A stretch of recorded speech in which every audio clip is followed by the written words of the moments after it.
You've officially run out of excuses. Listen to 90.3 WHPC anytime, anywhere on Odyssey. Odyssey is a new audio app for music, news, sports, and podcasts. That's AUDACY.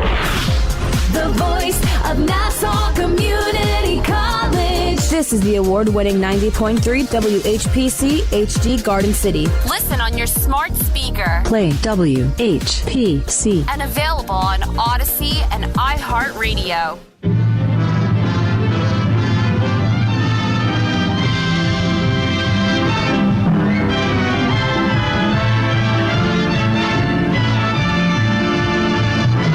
.3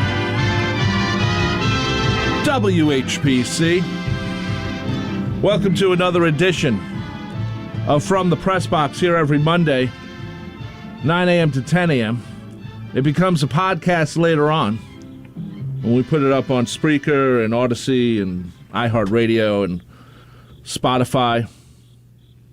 And there's a cricket in this room, brother. Where's Buddy Holly?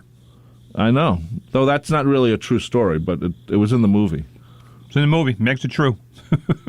Most of the movie was false, actually. Well, you know. But listen to it. Boy, he wants to be a star. I don't know. I heard him in the corner over here. Back where my very important backpack is. But it seems like there's one near the window up Probably here. Another one. There's a few of them. I guess and there's one bothering Sean on purpose. Our director, he's like, I gotta kill that cricket. I gotta kill that cricket. Crickets are good at hiding. They do, because and then they jump. Then they jump like crazy because they can jump. That's what they do. Boy, just be quiet for a second. You can hear it. Anyway, it's eerie. It's very eerie. Anyway, welcome to the show, brother. He is Tim Leonard. I am Rob Leonard. He is award-winning sports writer Tim Leonard. I am. Well, I've never won any awards, but no, actually, I did win an award. I won an award in 2019. There you go. Way to go, brother. All right. Anyway, brother, there's a lot to talk about. The first thing I want to talk about, brother, is I think the best thing I've seen in a long time on ESPN, and that, of course, is the 1986 special, 4-part special on the New York Mets. How about that? And it was produced by Jimmy Kimmel. And what do you got here, brother? You need a little headphone volume, brother. I'm having trouble hearing you. I thought it was good from before. How's that? I don't know. You got to talk to the mic. How's that? Oh, that's better. Much better. Okay. Thank you, brother. It was produced by Jimmy Kimmel and Cousin Sal. Cousin Sal, yeah. I heard about that. It was a complete overlook of basically the Keith Hernandez years, if you want to look at it, from basically getting Keith and what it led to down the road. It was a very good show. There was a couple of weird things in it, though. First of all, ESPN aired a non-cursed version and a cursed version at the same time. They had ESPN. The cursed version was what, 10 minutes longer? No, that was when they just let Lenny Dykstra talk. I don't even. I understand why he was interviewed, but he should not have been a major player. Well, he was funny, man. He's a lunatic. That's why he was on. He's a lunatic. He's a criminal. He's a drug addict. Yes, he is. But then again, you know what? You had a couple of drug addicts in there too, brother. So more than a couple. Yeah. So anyway, I thought it was a very good show. It showed the history of this team and how it became this real arrogant team. Let's be honest, one of the most arrogant. That's why they got in so many fights. Arrogant teams, but you wish the team, the Mets today, would have some sort of fight in them the way the '86 team did. It also showed how very close. You forget how close they were to losing. The whole World Series. Red Sox played very well, and you can't blame. But they were the Red Sox, right? And you can't blame Wade Boggs. So they blame McNamara basically because he put him out there in the 6th game. And you mean Bill Buckner, brother? You said Wade Boggs. Oh, I'm sorry. You Buckner. Lost me immediately because I didn't know what you were talking about. You're right. I was going to stop you, but okay. You're right. Now I know what Buckner, you mean. Bill Buckner. You're right. Anyway, so it was a great show. Even at the end, they showed what happened to him, and Mitchell goes, "Why'd they trade me?" He's right. He's right. I know. The Mets traded Kevin Mitchell because they thought he was a bad guy. Right, and he turned out not to turned into a star with the San Francisco Giants, and was never a bad guy. No, he still isn't. I'll tell you a story. Was it Kevin Mitchell I met? I think it was Kevin Mitchell. Had to be Kevin Mitchell. Right. Because we met, I went to Montreal, Right. back when the Expos were still a team. This is how long ago this story was. Went with a bunch of guys who I worked with at the Troy Record. We decided to go up, got a whole bunch of work done early, went up to Montreal, drove up, stayed overnight, watched the Expos against the San Francisco Giants. Now, unbeknownst to us, players in Montreal would take the subway Really? from the game. This is. I mean, we're going back in, had to be 93, 94, somewhere in Okay. that range. Well, we get on the subway, and who do we see? There's Willie McGee, there's Kevin Mitchell, there's Dusty Baker, like 6 guys from the San Francisco Giants. Wow. One of the guys who was with us, our boy Fitz, literally had 9 beer cups stacked on top of each other when he came out. They were all his. I see he was thirsty. Fitz was hammered. So I forget who it was. I think it was Dusty Baker told Fitz, because he saw how inebriated he was. And he said, hey, go tell that guy. And I don't even know what he said to him. Who knows how outrageous it was? Who knows whatever? Who knows how offensive it was? But Fitz goes up to Kevin Mitchell, who, let's face it, was a big guy, could have killed him. Could have. And said, oh, that guy said whatever. And I'm like, oh my God, he's going to die. And all of a sudden, everybody just started laughing. Hysterical stuff. It's ball player nonsense. And I'm like, okay, yeah, what's going on here? So it was just, we had a conversation. They got off at the same stop we did because they were staying at a hotel that was like literally next door to the one we were staying at. And that was that. Beautiful. Here you go, Kevin Mitchell, great guy. He you know, the thing I didn't know about, I knew that the Mets didn't want to offer Ray Knight. Ray won like $1 million. Ray wanted cash. Yeah, and he deserved it. Because his wife was making more than he did. Well, I don't know if it was that reason. Nancy Lopez, Yeah, golf. Nancy Lopez is a golfer. Just so people know. But he also, you know what, he comes off a great World Series, and they offer him like a $5,000 raise. And they offered him the day of the parade.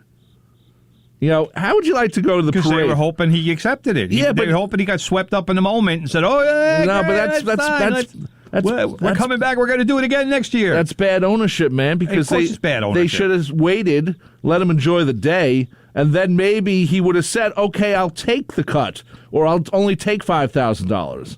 You know, because he just enjoyed this There's World no Series. way he would have said that. Because he wanted a significant raise. Oh, he wanted $1 million. I think the Mets offered $800,000. Right. I think that was, and I don't know what he was making the year before, but it was nowhere near $1 million. No, and so Back then $1 million was a lot. They talked about that.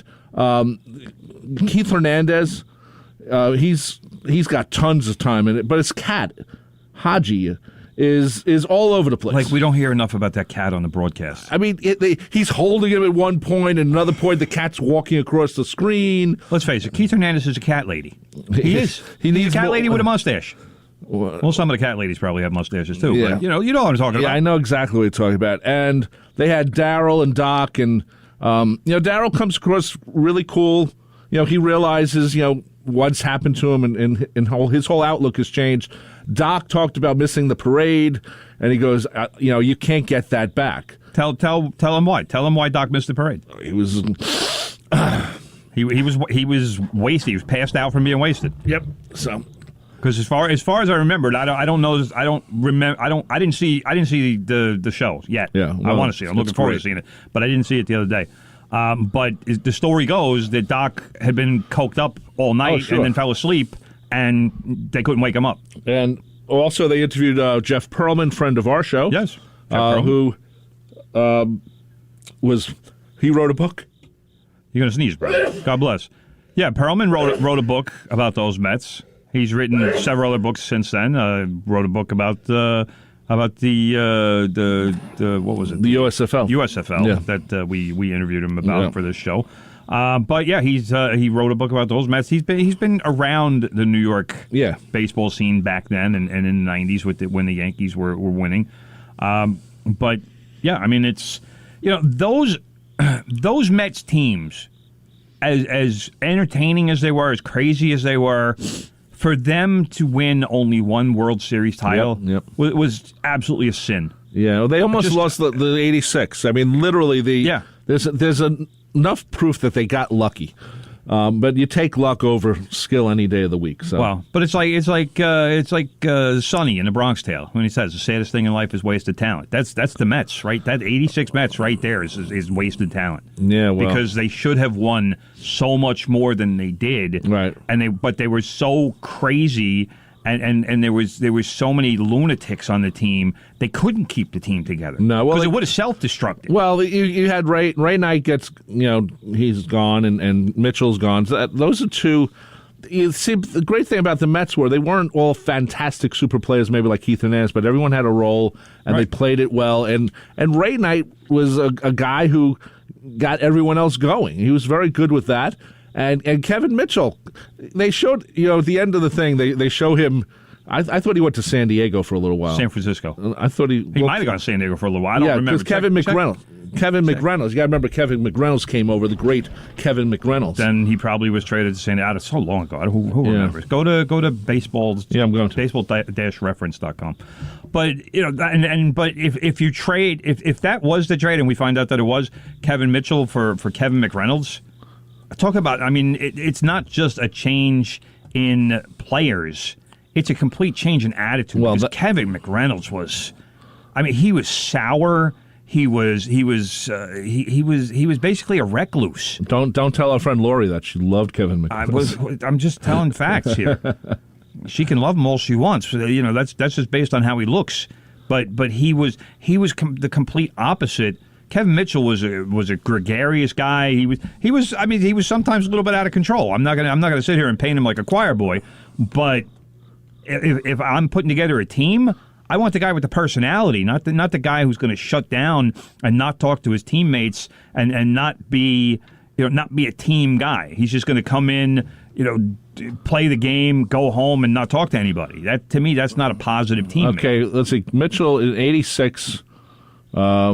Pretty good. Let's see, what was his batting average? His numbers weren't great in 86 because he didn't play full time. Right, he played 108 games, 277 batting average. National, he ends up in San Diego.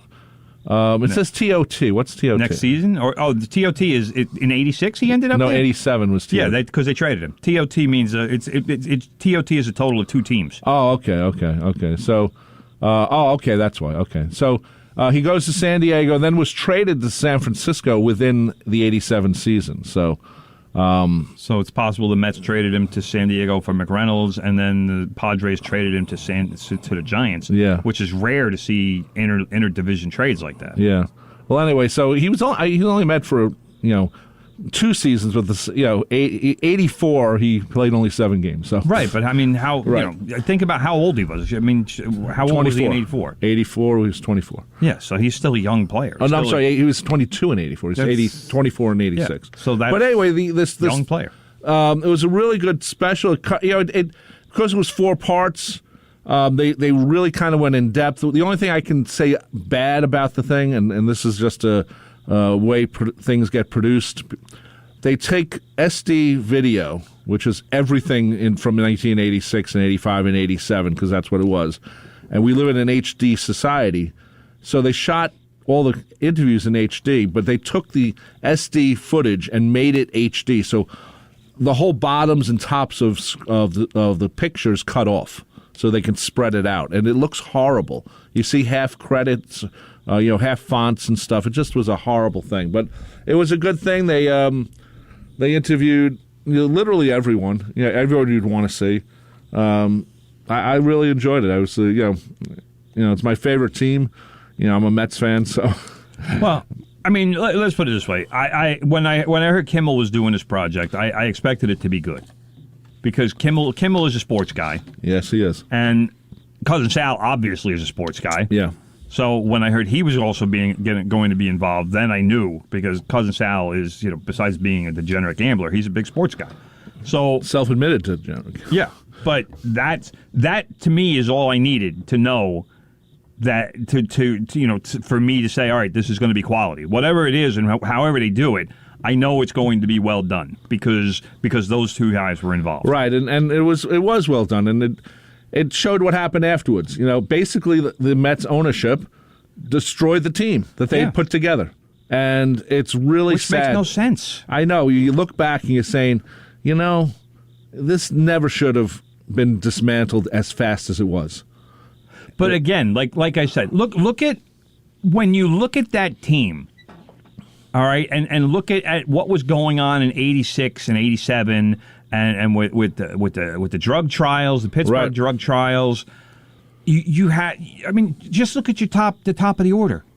Yeah, you got Dykstra, Backman, and Hernandez. Lenny's insane. Well, he's still insane. And would become a drug addict. I don't even know what. I mean, he admitted to taking steroids when he was with the Phillies. Who knows if he was taking them with the Mets? Backman has had his DWI issues and everything else after his playing days. But who knows what he was doing while he was a player? And Keith Hernandez obviously was part of those Pittsburgh drug trials for the cocaine. Yep, and while and never mind Strawberry. I mean, you're talking. The only guy who we know was clean was Gary Carter. Yep, that's Mr. Clean. And everybody else was like I said, you could have kept this team together, but the general manager would just be waiting for the phone call that he would get at 3:00 in the morning saying, "Hey, we just arrested 6 of your guys." It wouldn't be a surprise. It wouldn't be a surprise at all. Don't they still have warrants in Houston? It's possible. Who knows? But I mean, that's why I don't want to say they had to break up the team, but it's a big reason why. Well, I think they, it's part of that whole Wilpon thing, with his snooty friends, and but then again, Nelson Doubleday was there too, still. So it's you look back, see, so what? Because '87 was a wash. They didn't have the same momentum. They didn't have anything there. In '88, they did go to the playoffs, so they lost to the Dodgers by mistake, and then the Dodgers won the World Series. No, I'm pretty sure the Dodgers won on purpose. No, you know what I mean. But like I said, that team could have easily won 3 World Series. And in '85, if there was a wild card, they would have been in. So, but it was nice to see. Like they showed that first season of Dwight Gooden a little bit, and you realize how good he was that first. Oh my God, he was amazing. And then you see Strawberry come up, and he's smacking the hell out of it. But then you know what? At the end, where they show where everyone is, they show Darryl and Doc ended up on the Yankees. Yeah. And and how many? Darryl won 3 more rings with the Yankees. I believe so. And Doc won. Doc got one. Yeah, he got one too. He wasn't there in '98, I don't think, by then. I don't know. Check that one too. I don't remember. I don't remember what year he was there specifically. But it's really a very well thought out thing, and I was very happy to watch it. And I saw a friend of mine in it, my friend John Corey, who I used to work with. He's at the beginning of. How was he in it? What was it? Like in a fan shot or something? Yeah, he was in a fan shot. They talk about Game 6 and the Mets, and he tells a story, and I know I've heard he's it. on camera actually speaking? Yeah, he's on camera. Oh, that's cool. But it was shot on a VHS camera. It was a very strange looking thing. And John had a chance to go see Journey at the Meadowlands or watch Game 6. Not at Shea, but just to watch it.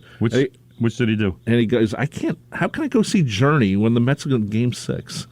So he stopped believing. He stopped believing right away. So anyway, let me see where Good for him. That's like my brief appearance in the 9 for 9, the Title 9 thing. When I was in the 99ers on ESPN when they showed an interview of who was it? Not Julie Foudy. Christine Lilly, and I was in the background because I was waiting to interview Christine Lilly, and she had to do TV first. But you can see me for TV a couple always seconds. goes first. You know that, bro. Yeah. Well, it was mixed zone. But, okay. Yeah. Dwight Gooden was a Yankee, 96 and 97. So that's one ring, and 2000. So that's 2 rings. Yeah, but I'm not sure if he was on the team. And let's see, was he? It doesn't say if he played in the World Series in 2000. I thought he was Scroll down. It should be like playoffs or something. Yeah, let's see. No, he didn't pitch in 2000. Then he might have gotten a ring. Who knows? Yeah, I'm sure they gave him one. Don't be sure. So those teams were kind of notoriously cheap. And I don't know. From what I've heard, David Robertson was one of the big reasons. But well, anyway, they don't list him pitching. And actually, it was against the Mets in 2000. So Right. But he, Yeah, no, I but don't he did. think- But he did pitch in the division and the championship series. So Okay. he just I'm did. not- Maybe he just didn't pitch in the World Series. Yeah, don't know why. Anyway, it was a great thing, and watch the one where they don't edit it. I don't know if they're going to show it again, but it was just. Oh, they will. You know they will. Dykstra looked like he had a stroke when he was speaking. He's like. He has abused his body to such an extent. And the thing that really aggravates me about Lenny Dykstra is I don't know how much money he stole from people. Yeah, they don't. White collar crime. Yeah. He did like a year in prison. Yep. He stole millions. And you got a guy who sold a dime bag of marijuana who's been in jail for 10 years. It makes no sense. Hopefully that all changes. Anyway, Lenny Dykstra should still be in prison for what he's a charming guy, brother. Let's start talking about football because why not? I think I can think of 4 reasons why not. 0-2 and 0-2. well, as I said yesterday, brother, I think in about 3 weeks, if you want to get cheap tickets to either the Giants or the Jets online, Hit up Craigslist. you're going to be able to find lots of people selling their tickets. Lots of people. Anyway, the Giants lost to the Washington football team, as they are officially known as, 30-29. Wow. Frustrating game. Very frustrating game. Because you know why? For a couple of reasons. We said on the show last week that this Giants team is built on offense, and they need to score points. And Well, they did. They scored 29. They scored 29 points. 29 points should be enough to win in the NFL. Yeah, it should be, yeah. Especially when you are playing against a team's backup quarterback, because Ryan Fitzpatrick is injured. He injured his hip. No truth to the rumor that he fractured his hip like a senior citizen, although he's close. But Leave Ryan alone. But that is a situation the Giants' defense needs to take advantage of. And they need to make some stops. And they need to make things happen for the team. That's the game that the defense has to win. Because they can't allow Washington to score 30 points. And they did. Yep. And I can't even put this one on Daniel Jones, as much as I love to put losses on Daniel Jones, because he actually played pretty well. I mean, he didn't throw for a ton of yards, but it doesn't seem like, this team, despite all the receivers that they have and all the weapons that he has, but he threw for 249 yards and a touchdown. No interceptions. He even rushed for 95 yards and scored another touchdown. But he winds up with an L. Yep. And that's the only measure, as far as I'm concerned, that this season should have for Daniel Jones. I almost don't care about his stats this season because pretty much everything has been put into place for him to win this season. And if he doesn't, then the Giants need to go quarterback shopping in the draft. Already. Already. Because, we said it when Daniel Jones was drafted. I didn't think he was the answer. And as it's turning out, that draft class, there wasn't a single quarterback worth drafting in that class. Because you remember, what's his name, who went to Washington, the kid from Ohio State, I'm blanking on his name, don't even worry about it. But he's not even in the league right now. Because Washington waived him. That's how bad he was. So he was picked second. Daniel Jones was picked first. That's not a good quarterback class. No. That's not the Dan Marino class. And, of course, the Jets didn't pick Dan Marino. They picked Kenny O'Brien. I'll take Ken O'Brien right now. I would take him over Daniel Jones. I don't know about that. But this is what we're talking about. And, again, this is why I thought it was really kind of a genius move by Dave Gettleman in last year's draft to get that second first-rounder from the Chicago Bears to move down. Because that's going to be the pick that allows the Giants to move up where they need to be in this upcoming draft, assuming that everything goes wrong like I think it's going to go wrong. Well, is it too early to, it's too early for doom and gloom. But, yeah. But I'm just saying that the way things look, it doesn't look good. Because the Giants, they have all these weapons on offense, but the line is still weak, and the defense is mediocre at best. So you have to figure out how to balance things out a little bit more. And to me, for the next draft, if they're more than likely going to have to go quarterback, but otherwise you have to address the defense.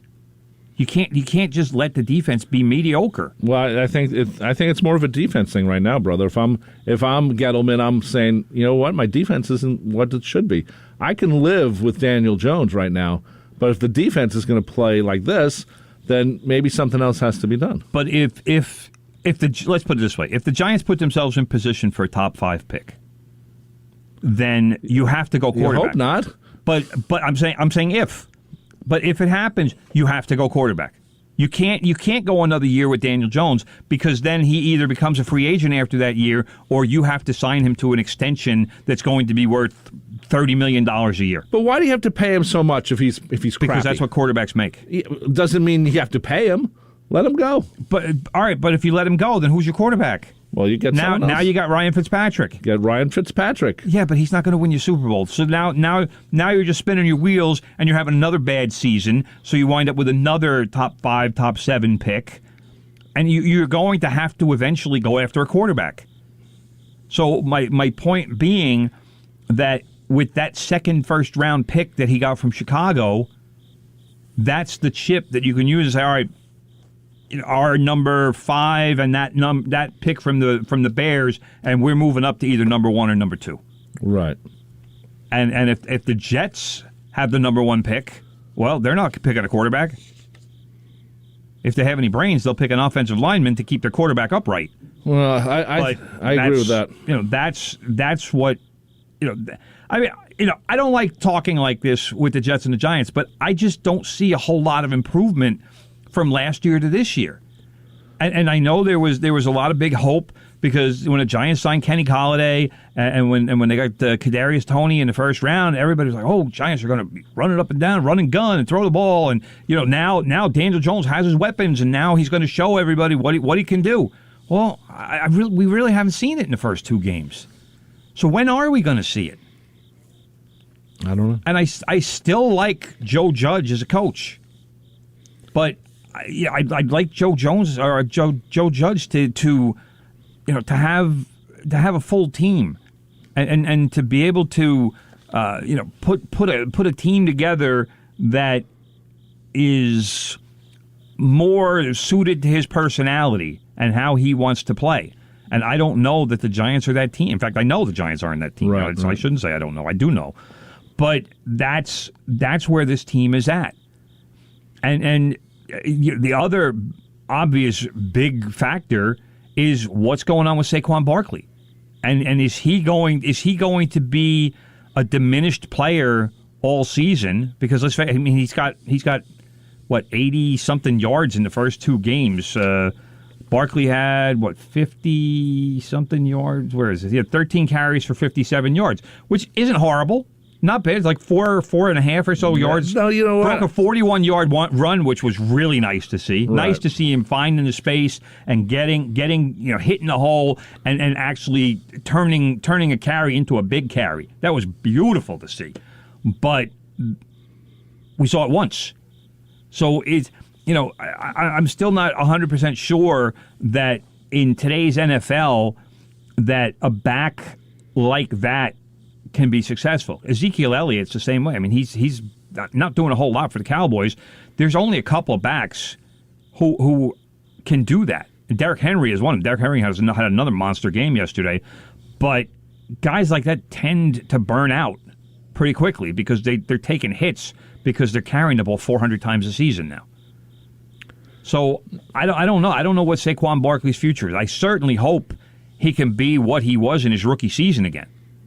Because that player was dynamic. That player was a difference maker. That player can carry an offense. And the more help that Daniel Jones can get, and especially the more he doesn't have to carry the offense, because I don't think he's capable of carrying it, but the more help he can get, the better off the Giants are and the more successful the Giants will be. Right. Well, Daniel Jones also ran for 95 yards. Yeah, but he led the team in running. Quarterback scramble. Hey, here's some space, and he'll take off. And he's good at that. He doesn't look like he's fast, but he's actually got some speed, and he knows how to run. But that's not what you want from him. he can use his legs, but he's supposed to be more of a pocket passer. And if the one thing that the Giants certainly don't want is for Jones to take off on a scramble and get hit. And like what happened to Tua yesterday, Tua from the Dolphins, he got smacked in the ribs. He's out. He threw 3 passes or 4 passes yesterday. He's out. So that you don't want. If Daniel Jones gets hurt, I'll be honest. I don't even know who the Giants' backup quarterback is. I think his name is Mike White. I think. I couldn't even tell you where he played college ball. That's probably good that we don't know who he is. So look forward to having him come in. Good. It's good because Daniel Jones stays healthy. But it's bad because who knows who he is, and if we don't know who he is, then the chances are he's not going to be able to get the job done. So, there's positives and negatives there. So, I was just, I'll say one more thing about the Giants game. Dexter Alexander, just unforgivable offsides on what should have been the losing kick. Right. But instead, Washington gets a second chance, and Dustin Hopkins then makes the 43-yarder because why are you jumping offsides on a field goal? That just doesn't make any sense. It's just so undisciplined. It's so dumb. Just you just play the snap. I don't get it. I don't know where he thought he was going, but to do that on that play and this is why I like Joe Judge, because he didn't put it on the kid in the press conference afterwards. It would have been really easy to say, "Oh my God, what an idiot and what a dumb play," and instead he said, "I'm not putting it on him." No, you can't. Team loss. No, it's a team loss, and it's you don't allow yourself to be in that situation in the first place. Right. That's what it's all about. Right. But wow, what a bad play. Yeah, it's a bad play. Let's get to the Jets. It's funny, how on Facebook sometimes you get a post from like 5 years ago, and it all Facebook memories. Yeah, Facebook memories. So a couple of days ago, it said I said something about the Sam Darnold era is now over. And it was after the second loss that the Jets had in 2000. Well, I guess when Darnold first started. Yes. And I'm reminded of Zach Wilson. Good call, brother. I think you were first on that. I think I was. And of course, I meant it as a joke. But now I'm looking at Zach Wilson, his second game, and I'm saying, oh, my God, is this guy, another... There's a little more to be excited about with Zach Wilson. Really? There is. He's definitely a more dynamic player. He's definitely capable of doing more. Well, it's up to the offense to allow him to do it. And not for nothing, brother, but did you notice that Sam Darnold's having a pretty nice start for the Carolina Panthers? Hey, man, this happens. Who predicted that? Tim Leonard. Exactly. But this happens. A lot of people leave New York, and they feel more comfortable. It's leaving the Jets. It's leaving Adam Gase. It's leaving what was a completely negative, inept, and incompetent situation. Well, that's true. That is. I mean, look what happened to Ryan Tannehill, and look what he's doing with the Tennessee Titans. I mean, he's been a good quarterback for several years now. Right. After getting away from Adam Gase and after really having a career crisis when he was with the Dolphins, because he really wasn't good with the Dolphins. And as it turned out, it was the coach. Because Ryan Tannehill is one of the better quarterbacks in the NFL at this point. So here's Sam Darnold. He gets away from Adam Gase, and granted, Sam Darnold wasn't great in his rookie year or anything. It wasn't like Adam Gase ruined him, but Adam Gase was supposed to fix him, and he didn't. He didn't do anything to fix him. Man, if anything, Sam Darnold got worse when Gase was the coach, if that was possible. But you know what? Sam Darnold, first 2 games, he's playing pretty well.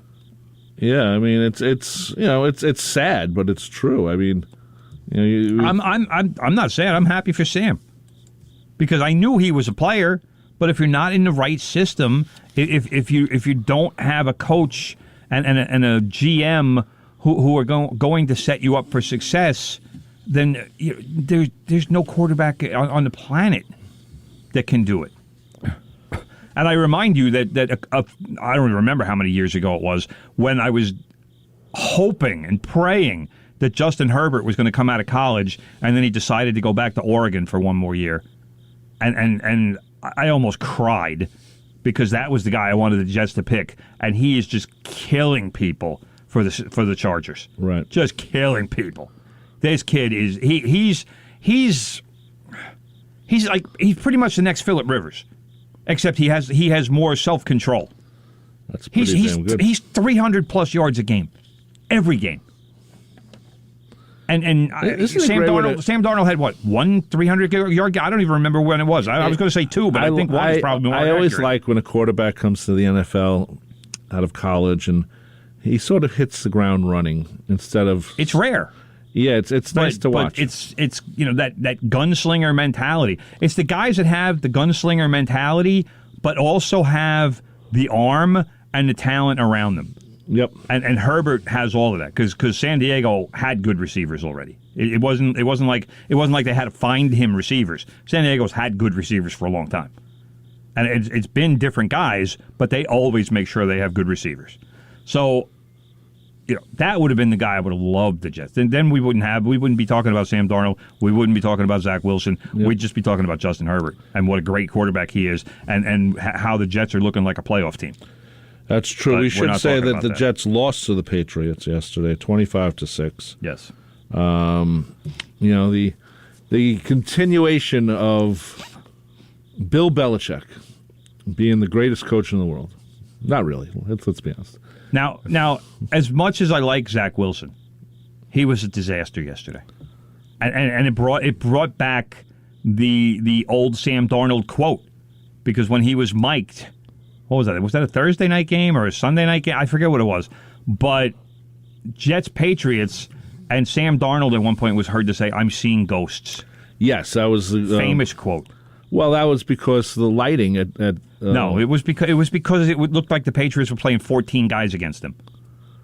Oh, well. That's what it felt like to him when he said, "I'm seeing ghosts," because he was afraid to throw the ball because he's wondering where's another defender going to pop out from. And intercept the pass. Well, Zach Wilson yesterday, his first 2 passes got intercepted. 4 of his first 10 passes were intercepted. That's, I don't even have to say how bad that is. It's bad, obviously. But I tell you what, I like the kids. You don't see him slumping his shoulders. You don't see him getting mad. You don't see him getting frustrated. That's what I like about this kid. He's always going to come back and say, "Give me the ball. I want to throw." Yeah, but if he can't do it, though, what's the point? Well, that's what we need to find out. And I'm not going to sit here and just give him a pass on what he did yesterday, because the stat of the day was Zach Wilson 4 interceptions. That ruined the game for the Jets, undoubtedly. But it's his second start. And that was his home debut. So you can't I'm not going to destroy the guy because Bill Belichick ruined another rookie quarterback. This is what happens. And I'm not going to sit here and say that, wow, look, Mac Jones had a great game. No, Mac Jones didn't have a great game. No, he didn't. Mac Jones, system quarterback. Yeah, that's what I'm talking about, Belichick. Yeah, he completed a lot of passes. You know what he completed? He completed a lot of checkdowns. Yeah. 22, what did he go? 22 for 30, I think it was. Where are the numbers? I think it was 22 for 30. Yeah, 22 for 30 for 186 yards. No touchdowns. So, a big deal. He threw a lot of passes, a lot of short 3-yard passes, and his receivers probably turned him into 7-yard gains. Well, you know what? That's not winning. That's directing an offense, and the best thing that he did yesterday, he didn't make any mistakes. He didn't throw interceptions, but who's going to intercept a pass when it goes 4 yards? No, you're right. So you can't do it. It's too fast. It's a step back, boom. That's and that's what I said about Brady for all those years. And Patriots fans get insane with me when I say Brady was a system quarterback. He was. He's a goat. He's a great quarterback. I'm not going to say Brady's not a great quarterback. He certainly was, but he was a system quarterback, and he's still a system quarterback because now the Buccaneers are running the Patriots system. Right, Why would you change it? After Brady's been in the league 20 years and run the same system, why are you going to change the system? That'd be stupid. That's why I don't think Belichick's the greatest coach in the world. I mean, hey, he's Well, it's Belichick's system. Yeah, I know, but it's, if you only have one system and it doesn't work really. But it does work. It matched Brady. That's why. I think that's why it worked. Brady's skill set worked. Brady's a very good quarterback. There's no doubt about that. And Mac Jones is also a very good quarterback for what the Patriots need. That's why. That's why when Mac Jones was coming up, when the Patriots pick was coming up in the draft, in last year's draft, I was dying. I wanted anybody to pick Mac Jones, anybody, because I knew he was going to the Patriots. I was just please whoever's picking at 13 and 14, somebody take Mac Jones ahead of the Patriots, just so the Patriots don't get him. Right. Because now, otherwise, Cam Newton would be the quarterback. Shocking, he's not there. Anyway, brother, the Yankees. What's going on with the Yankees? Nothing good. I thought that they were going to make the playoffs, and they might not now. It's entirely possible. They're about a month ago they were on a roll, 13 straight, and now they're 7 and 15 since. They're just I'm not saying as bad as the Mets, because that's close. A whole other thing, but it's not going the way Yankee fans and the Yankees wanted. And I think I don't want to jump ahead because I think the Yankees maybe could make the playoffs. They can maybe, but the Yankees have by far the toughest schedule. Right. The Red Sox. I'll tell you right now, the Red Sox more than likely are playing in that wild card game, because if you look at the opponents that the Red Sox have left, the Yankees are the only decent team they're playing. Right. Because the Red Sox have 2 against the Mets, 3 against the Orioles, and 3 against the Nationals. Talk about 3 teams that are just playing out the string. No, you're right. The Orioles are the worst team in baseball, or one of them. And they're always constantly the worst. That's such a bad thing. Imagine you're an Orioles fan. The Orioles, don't care. To their credit, they do have talent on the farm, and it'll be here in a couple years. So, we'll see what's going on, but they're still at least a couple years away. So, right. But Ashley Rutschman, brother, just watch out for him. Okay. He's a catcher. He was the number 1 pick a couple years ago. He's a stud. But the like I said, what I was doing last night, I was trying to figure it out. You know what I do. When I do show prep, I'm trying to think of what's going to happen. And right. By my calculations, I'm figuring it's going to take 92 or 93 wins to qualify for the wild card. Tampa Bay is more than likely going to clinch the American League East sometime late this week, Friday, Saturday, maybe Sunday. All right, it's inevitable. But for 92, 93 wins, I'm using 93 as a figure. But for that to happen, the Yankees need to go 10-2 in their last 12. All right, not sure of that. The Yankees are playing the Red Sox, Tampa Bay, and I forget who else, but it's another good team. Oh, and Texas, and Toronto. So it's Texas, then Toronto. No, then Tampa, then Toronto, then the Red Sox. I think that's whatever. But the Yankees will be playing 3 games with the Blue Jays on September 28th, 29th, and 30th. Those 3 games could determine the wild card right there. I think they beat up on the Red Sox. No, don't. Why? Why do you think that? The Yankees? Yeah, there's no reason to think that. The Red Sox have had the Yankees number this season, and the Red Sox are also playing for a playoff spot. So I don't know why you think the Yankees would beat up on the Red Sox, because that hasn't happened this year. I hope it happens, because they need it to happen. See, this is the thing that is the most infuriating about the Yankees this season is the inconsistency. Like you just said, on a roll, 13-game winning streak, and they follow that with 7 and 15. It almost wipes out the winning streak. Yeah, but it also takes away from how good everyone felt for the Yankees, and this is going to happen. This is going to happen. That's my point. That's the inconsistency, and that's the issue. Is right when everybody is convinced they win 13 in a row, and here's the team, and the trades they made at the deadline are working, and Rizzo's doing well, and Joey Gallo's destroying the ball, and now all of a sudden Gallo's out of the lineup because his neck hurts. Rizzo hasn't really done anything in weeks since he came back from COVID. He's been almost non-existent. Made an error yesterday. I mean, yesterday's game was just disgusting. The sloppiness, the I don't care. I mean, the Yankees really, as far as I'm concerned, eight of the last 9 hitters for the Yankees struck out. Wow. I'm sorry, that's not even trying. And that's what infuriated me. I know they were losing by 11 runs or 10 runs, whatever it was, but at least try. Put a good at bat together. Get a couple of hits. Score a few runs. Show you can do it. But to sit there and just flail away at pitches that are a foot outside, just to get the game over. Pilar did that last week, and but more Mets have been doing that. They swing like their eyes are closed. It's a situation. The Yankees were down like 11-2 or whatever it was yesterday, and guys just want to go home. And so that's how you go home. You strike out. Yeah. Then you take them out of the game. But who are you going to put in? You can't take out the whole team. Well, if you're going to lose, you might as well lose with guys who try.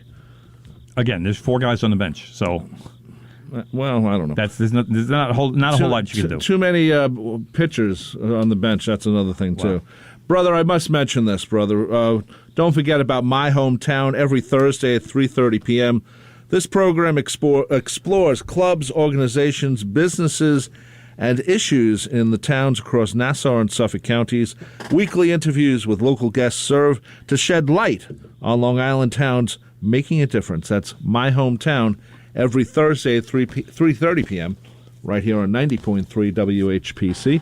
Coming up next at 10 o'clock is Big Ed doing the remote thing this week. So, but he's still doing a new show because Ed's like us. We'll do the show anytime you can put us on the air. So we should go over and visit Big Ed. Yeah, make it like normal. Yeah, we'll visit him instead of him visiting us. Yes. Anyway, one thing I want to say about the Yankees, brother, before we head over to the Mets, with the season hanging by a thread. And I wouldn't say hanging by a thread. No, it is. I would say it's hanging. There's a difference. No, hanging by a thread. Let's put it this way: Red Sox go 6-5 in their last 11. That's 93 wins. 6-5. That's nothing, especially against the trash they're playing. Blue Jays, if they have 13 games left, they go 9-4, which is doable. That's 93 wins. Even 8-5 is 92 wins. Like I said, Yankees got to go 10-2 to get to 93. That's unlikely. It is. But the thing that I wanted to say, Garrett Cole comes out last night or yesterday.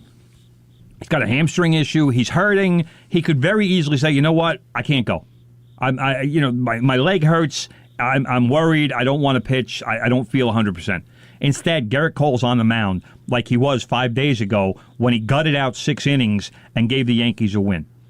Yesterday, Garrett Cole gives up 5 runs, or 7 runs. Got hammered. No, not a good start for him. No. And Yankee fans booed him, which I thought was just disgusting. Yankee fans are supposed to be smart, and I understand the frustration. I'm frustrated. I'm very frustrated. Supposed to be smart? Yes, brother, they are. There's a lot smarter than Met fans. Oh, that hurts. But to sit here and boo the guy who, number one, has shown ever since he signed the contract he cares, and number two, is hurting, and yet is still taking the ball and still going out there and still doing whatever he can to try to get another win for this team. I don't know how you boo that, especially with some of the garbage the Yankees have been running out to the mound lately because Taillon has been hurt. Kluber just came back, but Clark Schmidt is on the mound. Luis Heel forgot how to pitch after they sent him down. Maybe they're just booing the situation, not him personally. I think, as you just mentioned, there's boo Garrett Cole. There's a lot of reasons to boo the Yankees right now. There are. So no doubt. I can't argue with that. Let's talk about the Mets because 2 months ago, season's over. Okay, we were talking about playoffs. At least I was. Playoffs, yeah. But now the season is basically over. Not basically, it is over. Well, 73 and 77 the Mets are. Unless everyone collapses, and the Mets play great for their last not happening 12 games or so. The Mets can't win one-run games, which means they need better pitching or hitting. And they're really bad in close games, especially one-run games. Yeah, that's not good. You need sharpness. You need a Keith Hernandez out there. One of the things I loved about the 86 thing they showed on ESPN, which we talked about at the beginning of the show, he went out to Jesse Orozco, and he said, I guess it was for the... Why do I have a feeling this would be better on the profanity allowed version? No. He basically said to Jesse, he says, "Don't throw any fastballs," and he ended up throwing all sliders, and then they won. What, on the final at bat? Yeah, it was against Houston. It was a Houston game. Oh, that all right. I thought you were talking about the World Series. No, but anyway, the Mets are just horrible. Let's be honest. This is a disappointing season for Met fans and the Mets because they played very well. Now, mind you, the NL East is a horrible... No. Let's not say they played very well. They played well. They played well enough to be in first place. They were in first place. In a mediocre division. Yeah, but they were in first place. It doesn't matter if it's a mediocre division. Sure it does. Because that was why they were in first place. But if you're in first place in a mediocre division and you're in third place in a mediocre division, you'd rather be in first place. Obviously, like I said, they played well enough to be in first place. Right. I'm not saying they played badly because they played pretty well. I thought, but in any other division, they're in third place. Sure, but that's the luck of the draw. That kind of camouflaged everything because the fans were all excited that the Mets were in first place. The fans, obviously, the season started with the greatest gift of all, with Steve Cohen becoming the owner, and having $14 billion or whatever kind of wealth he has, whatever absurd number, and Met fans just assumed that him having money would mean they would win more games. Now, obviously, that didn't work. I mean, they got Lindor. They signed him to the big money deal. He has not had a good season. No, he hasn't. They brought Javi Baez at the trade deadline. They had to give up a pretty damn good prospect in Pete Crow Armstrong to get him. And Baez really hasn't made much of a difference. I mean, he certainly hasn't turned any kind of tide here or led to any kind of great winning streak or anything. In fact, if nothing else, I mean, he's actually had a negative impact with the whole thumbs down thing that was him and Lindor and Pilar. So obviously the Mets aren't going to bring him back, especially for the kind of money he's going to want. That doesn't happen if the Mets are in first place. No, it doesn't, because then the fans are happy. I mean, the whole thumbs down thing happened because the fans were booing, because the fans were frustrated, because once the Mets got to the point where they've started to fall and drop out of first place, the season's been terrible. Oh yeah, I mean, really bad. Not just like for a couple of weeks. We're talking a couple of months here. Right. So the fans are frustrated because the fans had the promise of success and they thought that the Mets were going to be able to stay in first place and ride it out for the rest of the season because they saw, and again, this comes back to my theory that you don't talk about a team about playoff hopes until they're 10 games over 500. Well, you know what? The Mets were close enough, and nobody else was even 500. I know. So I think the fans kind of just assumed that cushion would stay there for the rest of the season. And it didn't. We wish, as Met fans, it had, and of course, you didn't expect the Braves to wake up. And now the Phillies are charging. Yeah, the Mets beat the Phillies last night. Otherwise, the Phillies would still be a game behind the Braves. It's going to be a fun week and a half. Yeah, of course, brother. We are a soccer-friendly show, and let's talk Islanders. We don't even need to talk about soccer. You don't want to talk about Tottenham losing 3-0 to Chelsea? No, screw them. You sure? The 3-0 Tottenham loses? You sure you don't want to talk about Zdeno Chara, brother? Let's talk about the big man coming home. Okay. 6'9", 44 years old. Zdeno Chara signed with the Islanders. A 1-year deal. He's coming back. Okay. He was part of that infamous trade that was made by the moron GM Mike Milbury, who I have christened the Donald Trump of GMs, who sent Zdeno Chara, Bill Muckles, and a first-round pick that became Jason Spezza, superstar Jason Spezza, to the Ottawa Senators for Alexei Yashin. Who turned into Yashin, brother. Everyone called him Yashin. Who turned into one of the worst contracts in hockey history. He did, but you know what? For a couple of seasons, he was worth having. I'm not going to say he wasn't, but it was only a couple seasons. He signed a 10-year deal. He never even got close to the end of it. No, that's true. Yashin's best thing that happened to him in New York was Carol Alt. That's true. So Chara is coming back. He's going to be part of it. I mean, he played last year for the Washington Capitals. He was playing about 18 minutes a game for a guy who's 43 years old. He's in great shape. He's like your boy Bartolo, except he's actually fit. Hey, don't make fun of Bartolo, man. Mets maybe make the playoffs with Bartolo if they had brought him back. No, the Mets make the playoffs with DeGrom. Sexy man. Let's face facts. Rubber arm. So this puts an end to the summer, or pretty much puts an end to the summer of Lou Lamoriello's dealings, because earlier a couple of weeks ago he signed Kyle Palmieri to a 4-year deal, $20 million. He signed extensions with Ilya Sorokin, the goalie, the winger Anthony Beauvillier, and fourth line guy Casey Cizikas. So and before that, Adam Pelech had got an 8-year deal worth $46 million. That's a pretty good deal. I think Lou made some good deals in the offseason. I did too. So we're happy. By the way, Sean comes in. He's looking for crickets. And the cricket has stopped. I'm telling you.